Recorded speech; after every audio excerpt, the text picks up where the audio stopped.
자, 어제도 저희가 정리를 해드렸습니다만은 김건희 특검법에 대해서 여야가 독소 조항들을 빼내고 총선 이후에 실시한 합의안이 정치권에서 이제 거론이 되기 시작했죠. 여당으로서는 특검을 거부한다는 프레임에서 벗어날 수 있고 야당도 총선 이후긴 하지만 특검을 할 수 있다는 점에서 합의가 가능하지 않겠느냐, 일종의 이런 타협안이 거론되고 있는 건데, 지금부터 이채림 기자와 총선 이후 김건희 특검법의 현실성, 여기에 대해서 좀 짚어보도록 하겠습니다. 자, 이채림 기자, 어제 이제 한동훈 장관도 얘기를 했지만 28일 날 본회의에 이제 특검법이 올라오지 않습니까? 여기에 독소 조항이 많다는 게 이제 한동훈 장관의 입장인데, 이 독소 조항부터 먼저 정리를 좀 해볼까요? 네, 이 본회의에 상정될 특검 법안은요, 민주당이 아니라 정의당 이은주 의원이 대표 발의한 법입니다. 민주당도 소속 의원 168인 전원의 공동 발의로 김건희 특검법을 냈었는데요. 이 정의당 안과 비교해서 보시면 독소 조항에 대한 이해가 빠르실 겁니다. CG를 좀 보시면요. 일단 민주당이 발의했던 안은 이 도이치모터스 주가 조작 의혹 사건이나 위조 이력서 제출 사건, 또 전시회를 개최하면서 뇌물성 후원 의혹을 받은 사건, 이렇게 세 가지 수사 사건을 명확하게 밝히고 있습니다. 그런데 지금 본회의에 올라와 있는 정의당의 안은요, 보시는 것처럼 오히려 좀 단순합니다. 예, 그러니까 도이치모터스 주가 조작 의혹 사건 이렇게 돼 있기 때문에 오히려 명확하게 규정돼 있다 이렇게 볼 수 있는데, 이게 아니라는 거죠. 네, 아래의 조항들을 좀 보면은 그걸 알 수 있는데요. 단서 조항이네요. 네, 이 사건은 하나인데 이 관련자들에 대한 불법 행위, 그리고 이 1호, 2호 의혹과 관련해서 수사 과정에서 알게 된 사건들, 이것도 조사를 하겠다, 이런 단서 조항이 문제의 핵심입니다. 그러니까 이 사건 수사 대상 사건을 명확하게 하지 않고요, 이 과정에서 다른 사건까지 수사를 확대할 수 있도록 돼 있는 겁니다. 여권에서는 이 조항이 먼지털이식 수사의 빌미가 될 수 있다, 이렇게 보고 있습니다. 예, 그게 독소 조항이다 이런 거고. 네. 자, 그리고 특검으로 누가 올지 그 부분에 대해서도 지금 논란이 되고 있는 거잖아요. 정의당 안을 기준으로 한번 정리를 해볼까요?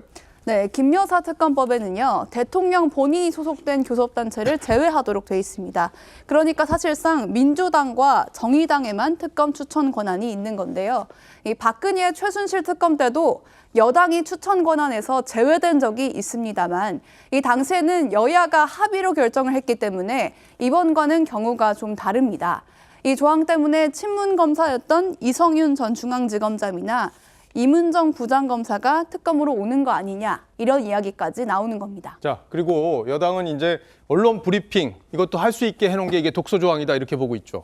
네, 특검법에요, 국민의 알 권리 보장을 위해서 수사 과정에 관한 언론 브리핑을 할 수 있다, 이런 내용이 포함이 돼 있습니다. 그런데 조국 전 법무장관이 2019년에 법무장관으로 취임한 이후에 검찰 수사 훈령을 개정하면서 이렇게 이 공소가 되기 전의 형사 사건에 대해서는 혐의 사실과 수사 상황을 비롯해서 일체를 공개해서는 안 된다, 이렇게 대언론 브리핑을 금지한 적이 있죠. 여당은 왜 그런 원칙을 김 여사 특검에서만 제외하려고 하는 거냐, 이렇게 지적을 하고 있습니다. 과거 민주당이 피의 사실 공표는 안 됐다고 했던 발언들 들어보시죠. 심각한 인권 침해 요소로 지목되고 있는 피의사실 공표에 대한 대책 마련이 필요합니다. 피의사실 공표의 문제점은 여야를 막론하고 이미 오래전부터 매년 반복적으로 지적되어 왔습니다. 검찰이 어떤 경우에도 정치 무대로 복귀하는 일을 또한 다시 있어서는 안 된다는 점도 분명하게 못 박아. 그러니까 과거에는 저렇게 피의사실 공표하면 안 된다고 얘기를 하다가 지금 이 특검법을 보면은 피의사실을 공표할 수 있도록 언론 브리핑을 만들어 놨기 때문에 문제가 된다, 이런 건데. 네. 자, 그럼 이런 이채림 기자가 얘기했던 이런 세 가지 독소 조항을 빼내면 총선 이후에 이걸 실시할 수 있다라는 얘기가 지금 나오고 있다는 거잖아요, 여권 내부에서. 근데 용산 대통령실도 이런 기류에 동의하는 겁니까? 네, 조금 전에 이제 앵커께서 말씀하셨듯이 한동훈 장관이 비대위원장으로 추대가 되면 총선 후에 특검 카드를 야당에 던질 가능성이 거론됩니다. 물론 이제 김 여사 관련된 문제이기 때문에 용산 대통령실과도 조율이 필요한 문제죠.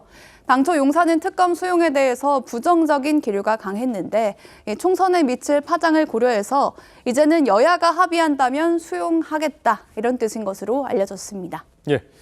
결과적으로 이제 특검을 거부하면은 수도권 민심에 큰 타격이 올 수도 있으니까 총선 후 특검, 이거는 한번 좋은 협상 카드가 될 수도 있겠다, 이런 생각도 저 개인적으로 듭니다. 자, 이채림 기자 잘 들었어요.